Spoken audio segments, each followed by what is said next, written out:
Halo, salam jumpa untuk kita semua. Kembali lagi bersama kami kelompok 6 Mobile Computing B dari Universitas Nusa Cendana jurusan Ilmu Komputer. Kali ini kita akan membahas mengenai bincang-bincang seputar NTT. Selamat menyaksikan.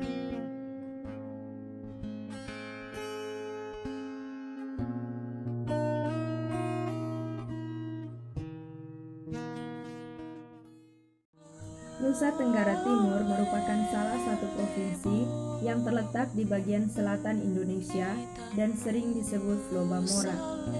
NTT memiliki banyak pulau dan beragam suku dan budaya di dalamnya. Meskipun mendapat julukan sebagai salah satu provinsi yang miskin karena pendapatan per kapitanya yang masih rendah, NTT sebenarnya memiliki banyak potensi dan keunikannya tersendiri. Contohnya seperti Komodo, Sasando, Danau Tiga Warna, Pantai Nembrala, Labuan Bajo, dan pulau-pulau lainnya yang tentunya memiliki banyak suku dan budayanya. Terkenal akan toleransi yang tinggi di antara masyarakatnya, rutinitas kehidupan yang ada di NTT sebenarnya tidak jauh berbeda dibandingkan dengan daerah lain. Hanya saja mungkin suasananya yang berbeda dikarenakan kondisi dan keadaan setempat. Seperti yang telah dikatakan tadi, NTT memiliki keberagaman suku dan budaya yang begitu banyak atau tinggi. Berbicara tentang NTT bukan berarti kita hanya berbicara tentang Kupang saja, melainkan ada Timor, Flores, Sumba, Alor, Rote, Sabu, dan masih banyak lagi yang belum saya sebutkan.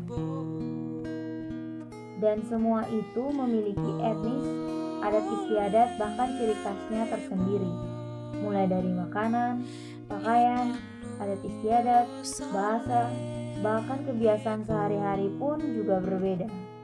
Maka dari itu, terkadang ada beberapa hal yang gagal dipahami oleh masyarakat dari luar, dalam hal ini luar NTT yang maksudnya, yang belum atau kurang mengetahui mengenai hal-hal tersebut.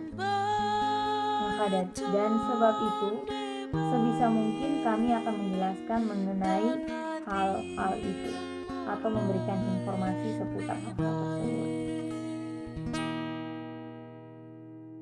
Yang pertama, ibu kota Nusa Tenggara Timur adalah Kupang. Letaknya berada di Indonesia bagian timur hampir ke selatan. Jadi, Nusa Tenggara Timur terbagi dalam zona waktu WITA, waktu Indonesia Tengah.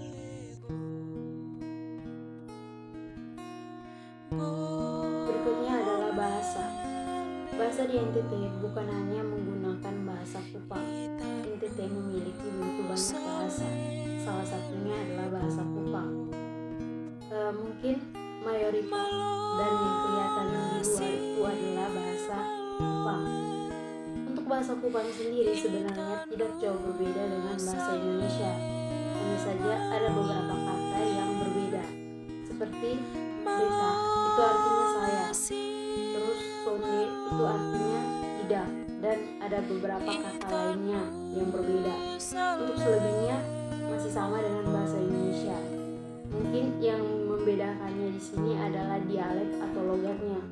Rata-rata orang NTT berbicara dengan cepat dan juga keras. Ciri khas orang NTT yang berikut adalah makan sirip pinang. Makan sirip pinang ini merupakan warisan yang diturunkan yang masih dilakukan hingga saat ini. Makan sirip pinang sendiri sudah menjadi bagian yang melekat dengan beberapa kegiatan adat yang ada di NTT. Mulai dari kegiatan sehari-hari hingga sampai kegiatan besar seperti pernikahan maupun kedukaan. Dalam hajatan, sirip pinang ini berperan sebagai suguhan pertama untuk menyambut para tamu, seperti ucapan selamat datang. Sirip pinang ini sendiri merupakan bagian yang mampu mempererat hubungan sosial. Mengapa dikatakan demikian? Karena sirip pinang mampu membuat orang merasa sebagai satu kesatuan satu sama lain. Selanjutnya adalah proses belis. Proses belis ini merupakan salah satu kegiatan adat yang harus dilalui oleh pasangan untuk melanjutkan hubungan ke jenjang berikutnya.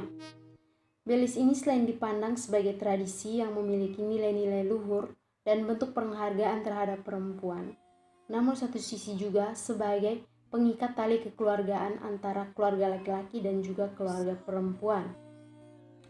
Belis ini dianggap sebagai syarat utama pengesahan perpindahan perempuan ke keluarga laki-laki.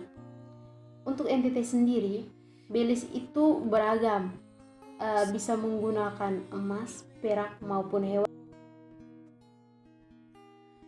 Selanjutnya, orang NTT itu tidak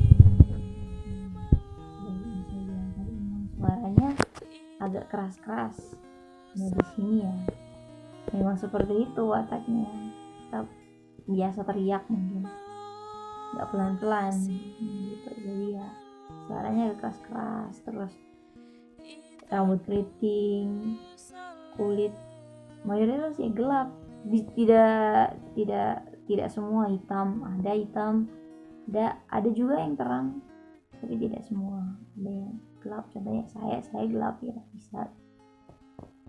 Tapi bukan berarti semuanya kita semua menyeramkan, enggak. Tidak bisa dibilang baik juga, tapi atau ya normal saja lah. Hanya suaranya saja yang lebih keras. Mayoritas mata pencarian masyarakat di NTT itu kebanyakan ya, bertani atau sebagai petani, karena di sini memang ada lahannya. Meskipun disebut sebagai tanah kering, Kupang juga ada lahan untuk bertani. Nah, biasanya orang bekerja memiliki lahan atau ladang sendiri, tetapi ada yang tidak punya, mereka bekerja sewa ladang orang gitu ya. Memang banyak pekerjaan lain, tetapi mayoritasnya adalah di bidang pertanian atau sebagai petani. Yang ketiga, angkutan umum yang mayoritas digunakan yaitu bemo atau angkot dan ojek. Kalau bis itu ada, tetapi lebih kepada bepergian keluar kota atau bis sekolah atau kampus. Untuk bemonya sendiri di NTT itu ada dua macam mayoritasnya, full bus atau musik, ataukah hiasan mobil yang ramai, dan menurut mereka itu keren.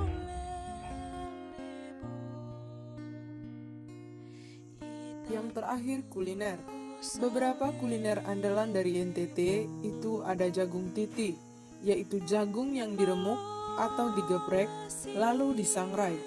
Kemudian ada jagung bose, yaitu jagung yang dipisahkan dari kulitnya lalu dimasak hingga seperti bubur, tetapi tidak terlalu encer.